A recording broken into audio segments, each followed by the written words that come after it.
Hello and welcome to Selective Preparation Power Reading Test 56. So in this video we will go through 10 questions looking at 2 texts, and we will start now. So questions 1 to the first lot of questions are responding to text 1, excerpt from Gulliver's Travels, and as per usual in the test you would first read through the text in its entirety, highlighting keywords and anything you find important, and then respond to the questions. For the purposes of this video, we will just go through the questions, as this is a guide on how to answer the questions. But again, it is really important that you read through the text in the test. So question 1 has to do with tone. It asks us, how did the author generally feel? So how did the author generally feel about his studies at Emmanuel College? Okay, so this is where it becomes really important that you have read the entire text during the test, because this is a general question that you would get the answer from by looking at the overall text. So it's asking us, how did the author generally feel? So how did the author feel about his time at Emmanuel College? So the list of potential answers are easy and unchallenging. He was ambivalent and did not express a clear opinion. Found it interesting and rewarding, of great boredom and uninteresting. So looking at this list of potential answers, we're going to go back to the text and skim through it, or read through it to find keywords or phrases that match what the question has given us. Again, in the test, when you've already read through the text, this becomes really easy because you just go back and double check what you've already gained from reading it. So, my father had a small estate in Nottinghamshire. I was the third of 5 sons. He sent me to Emmanuel College in Cambridge. At 14 years old, where I resided 3 years and applied myself closely and willingly to my studies. Okay, so he was willing in his studies. He was enthusiastic about his studies, and he made sure to apply himself diligently. But the charge of maintaining me, although I had a very scanty allowance, being too great for a narrow fortune, I was bound apprentice to Mr. James Bates. So here in just the first 2 sentences, we found Emmanuel College and the author's feelings on it, just by going back and checking the text and matching keywords to in the text to the question. And when we look at our list of potential answers, we'll also just skim through the text to make sure there's no other mention of Emmanuel College, and there isn't. Yep. So then when we go back to our list of potential answers, was it easy and unchallenging? He doesn't say anything about it being easy and unchallenging. He was ambivalent. Ambivalent means to be neutral, to not really care either way. But that doesn't sound like it, because what we underlined, was that he was diligent and very enthusiastic about his studies. So he did express a clear opinion. Did he find it boring and uninteresting? No. He was enthusiastic and interested in it. So we know that he wasn't bored of it and he didn't find it uninteresting. So we know that the answer is C. He found it interesting and rewarding. Then question 2. What was the main reason the author decided to study medicine in Leiden? Okay, so we've underlined keywords and phrases. We go back to the text to look.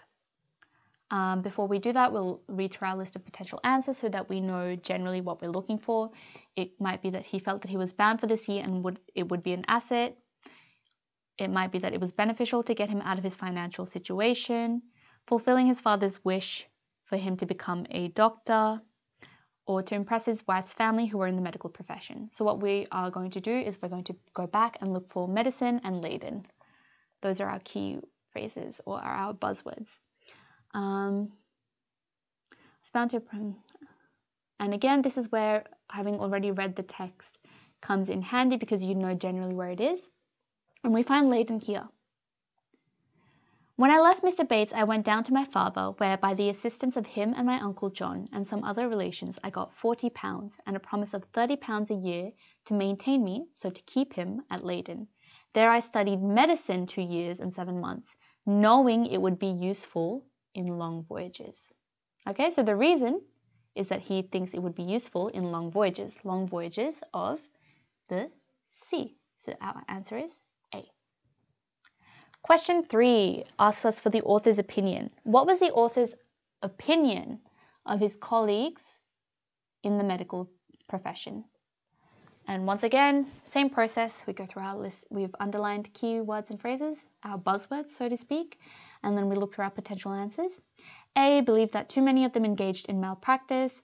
B, admiration and great respect. C, he thought they were all dishonest and corrupt. Or D, competent but room for improvement.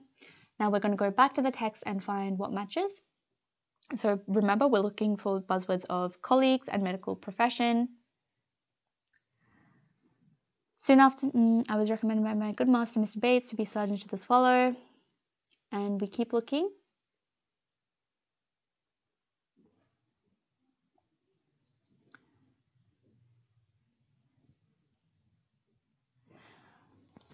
Okay, here. But my good master Bates dying in 2 years after, and I having few friends, my business began to fail. For my conscience, his business being medicine or a medical practice, which you would know from having read the previous bits, where he was recommended to be surgeon. For my conscience, so for being the reason, why has this business, or why has he failed in the medical field, or isn't striving in the medical field? For his conscience would not suffer me to imitate the bad practice of too many among my brethren. Brethren is like kind, or means of the same type. So the type here being the others in the medical field. So he's saying that the others in the medical field have bad practice, and he is failing because he is not doing the same bad practices as his colleagues. So the answer matches what we've got here. Believed that too many of them engaged in malpractice. Mal means bad, so bad practice. Our answer is A. That directly matches what we found. And then question 4. What was one cause, so one reason, of the writer's decision to go to sea again? Again. So in the, I think it was in question 2, we found that he went to sea. That was the first time he went to sea. But here, keyword, again. So why is he going again? We know it's not the first time, so that has to do with laden. We're looking after. We're looking for a passage after that in the text on why he went to sea again. So A, the writer needed to study navigation. B, the writer had no reason to stay in London. C, he was not inclined to copy the methods of his colleagues. D, he needed to find other employment, so we'll go back and find it. Or in your case, in the test, you would have already read it and known where to go to double check it. Having therefore consulted with my wife and some of my acquaintances, I determined to go again to sea. So buzzwords, we matched to keywords in the question, which was again to sea. And what was the reason? For my conscience would not suffer me to imitate the bad practice of too many among my brethren.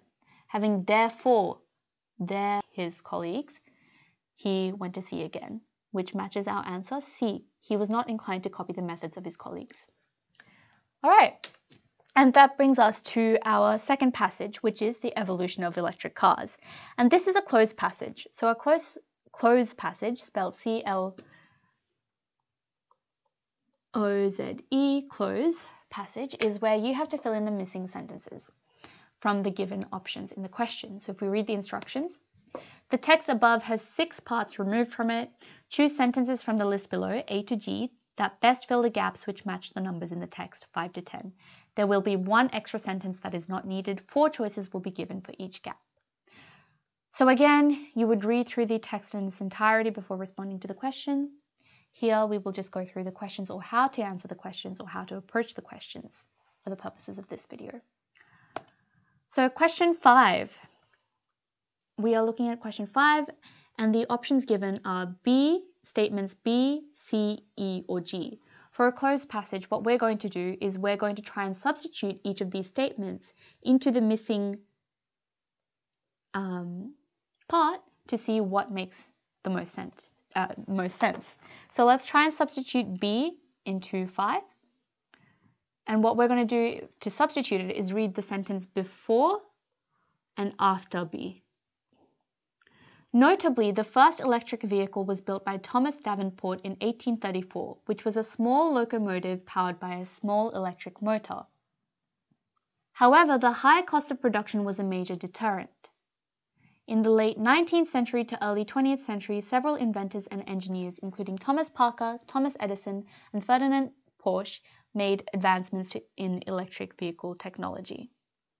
Okay, so we see that B, if we substitute statement B here, it makes sense in terms of the sentence before it. Notably, the first electric vehicle was built by Thomas Davenport. It tells us, however, so this could be a disadvantage of the previous sentence. But then the next sentence, in the late 19th century to earlier 20th century, it seems like a jump. It seems like it doesn't continue the information given by the substitution of B. So B doesn't seem to make sense. So we will rule out B. Let's try out C. Okay. Again, we read the sentence before it. Notably, the first electric vehicle was built by Thomas Davenport in 1834, which was a small locomotive powered by a small electric motor.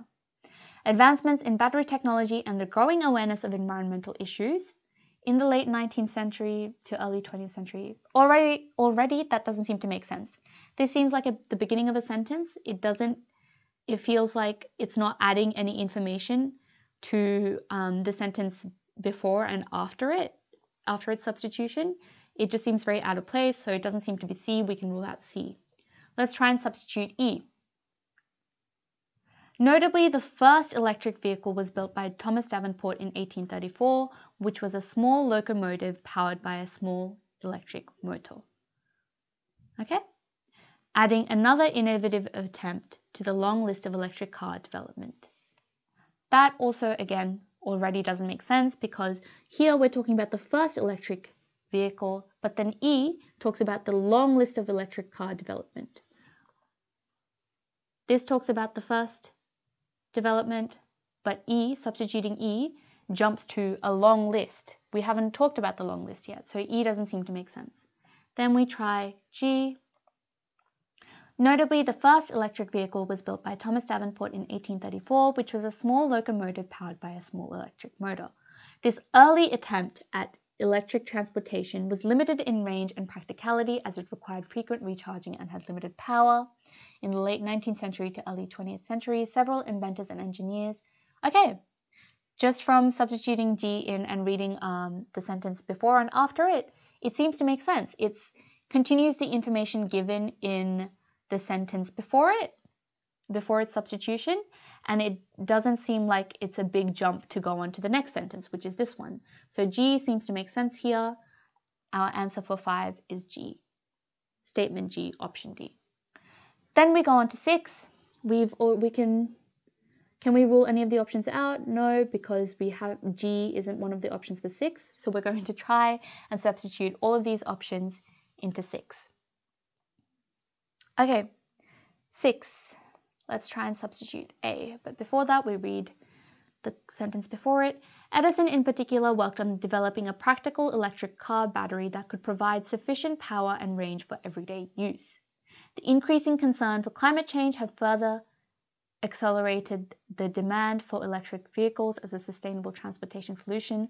Already that doesn't make sense. We're talking about Edison and his practical electric car battery. Where did climate change come from? In the sentence, A doesn't make sense. We rule out A. Let's try B. Edison in particular worked on developing a practical electric car battery that could provide sufficient power and range for everyday use. However, the high cost of production was a major deterrent, and the discovery of oil reserves led to the rise of cheaper internal combustion engine vehicles. B seems to make sense, and it also works in that this is an incomplete sentence. It's the beginning of a sentence, and 6 needs the end of a sentence. So B seems to work. But just to double check, we'll go through D and E quickly. The production of electric vehicles declined in the early 20th century. There's a full stop here. That doesn't leave space for it to continue. That's a complete sentence on its own. So it can't be D. We can rule out D. E. Adding another innovative attempt to the long list of electric car development and the discovery of oil reserves led to the rise of cheaper internal combustion engine vehicles. Edison in particular worked on developing a practical electric car battery that could provide sufficient power and range for everyday use. Adding another innovative attempt to the long list of electric car development, and the discovery of oil reserves led to the rise of cheaper internal combustion engine vehicles. That doesn't seem to make sense because, again, E talks about long list of electric car developments. So far, we're only on our second development. The first one was Thomas Davenport, and now we're on our second development or second listed development.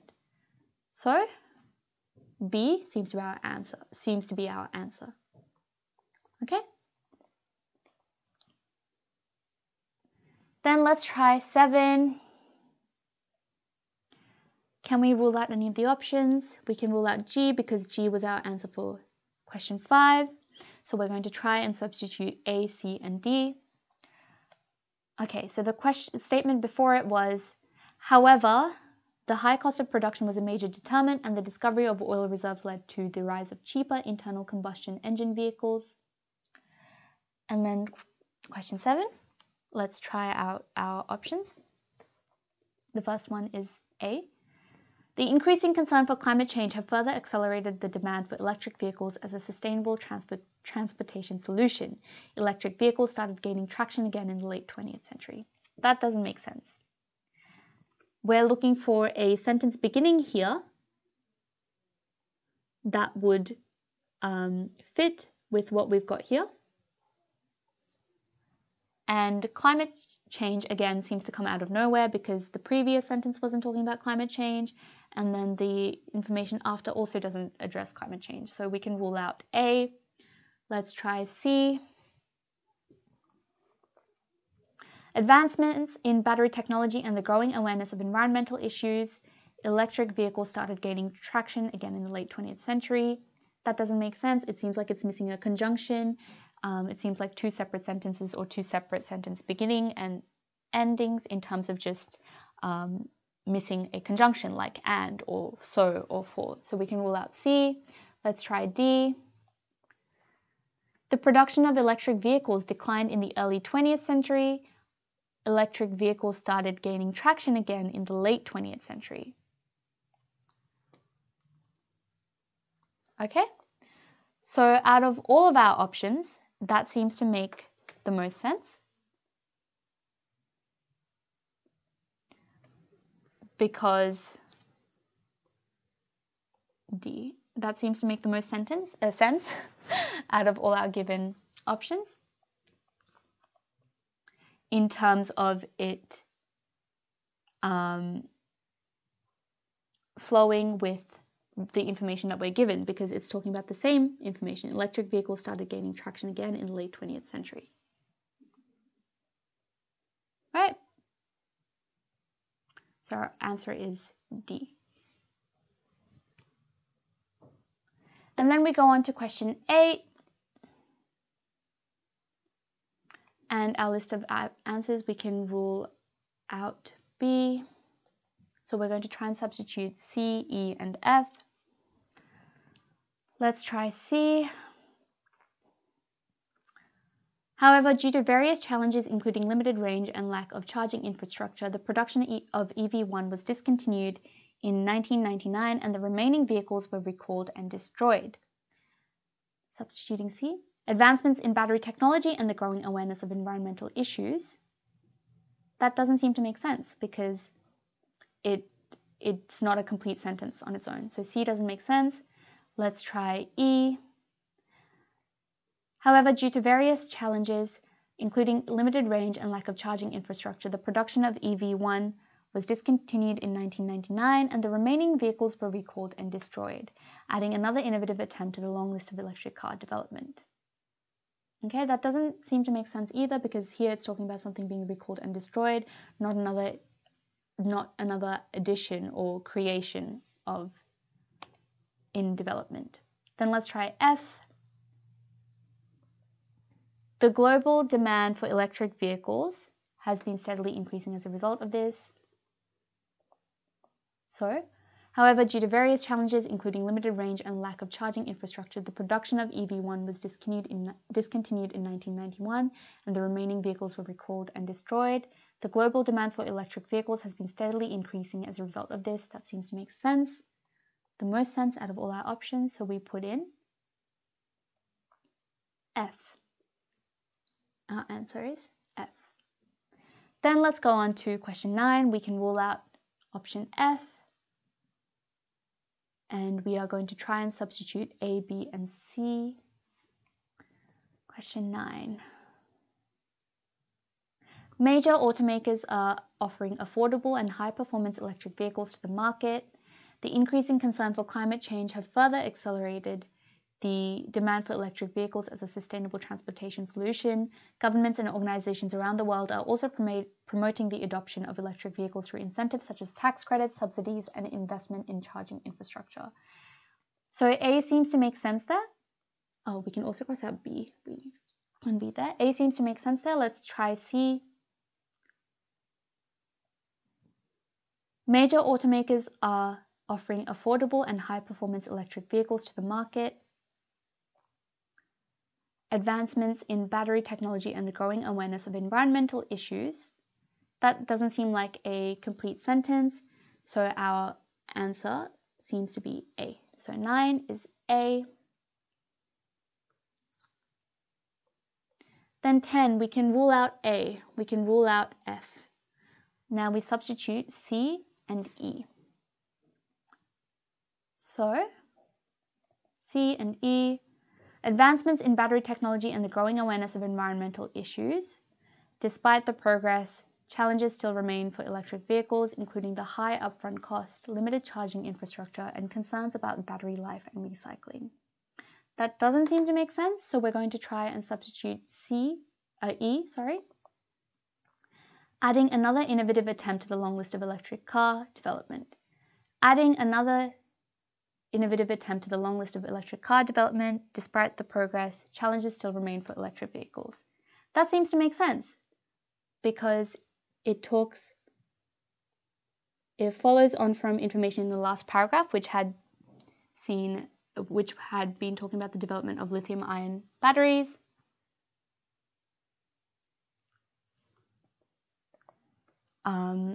And also how that has increased the demand for electric vehicles, and then it goes on to flow with the next bit, which talks about a disadvantage of it, or a negative side of it.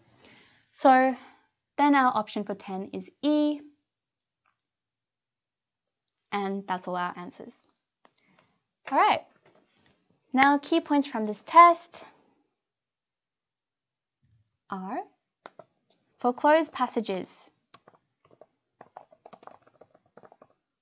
work in substitutions of potential answers to find your answer. Okay?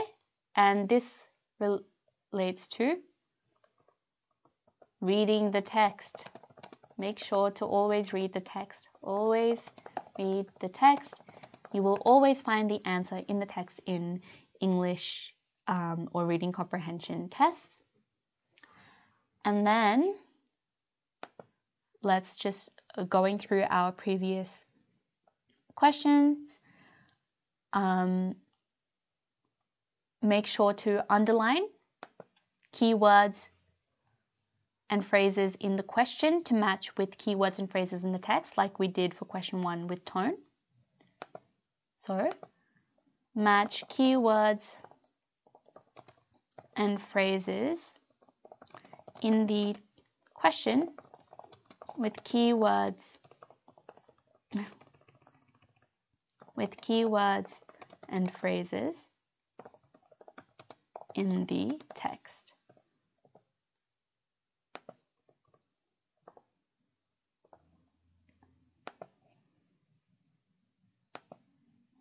And then if we see here,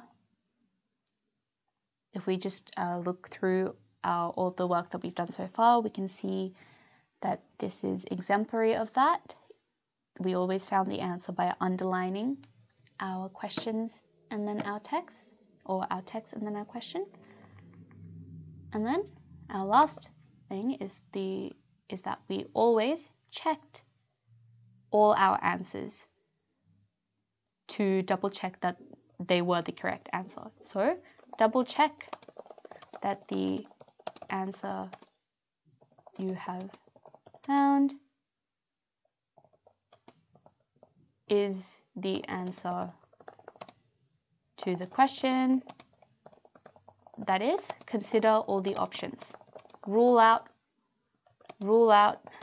answers to get to your answer. To be extra sure. And that's all for this video. I hope you found it helpful. Thank you, and I will see you next time.